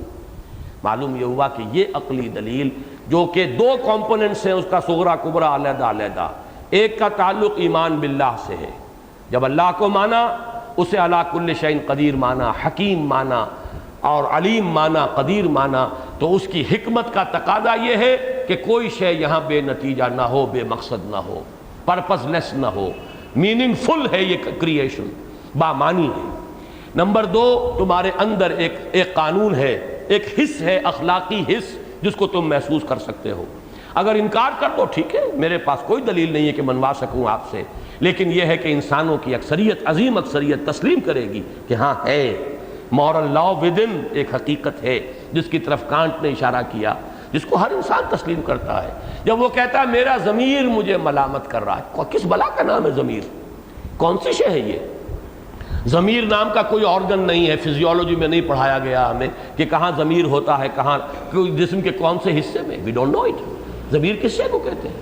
مائی conscience is biting me. What is this conscience? معلوم ہوا کہ کوئی شے ہے انسان کے وجود کے اندر، کوئی مخفی لطیف حقیقت ہے کہ جو اس کو برائی پر جو ہے ملامت کرتی ہے. معلوم ہوا نیکی اور بدی کی تمیز انسان کی فطرت میں ہے. اب اس کا نتیجہ نکلنا چاہیے، خیر کا خیر، شر کا شر. اس دنیا میں نکل نہیں رہا، لہذا دوسری زندگی لازم ہے. عقل کا تقاضا ہے، منطق کا تقاضا ہے کہ دوسرا عالم ہو جس کے قوانین بالکل دوسرے ہوں، جس میں پھر موت نہ آئے، جس میں بھرپور جزا اور سزا مل جائے. اسی کا نام ہے ایمان بالآخرہ. بارک اللہ لی ولکم فی القرآن العظیم ونفعنی وإیاکم بالآیات والذکر الحکیم. اب اذان ہوگی اور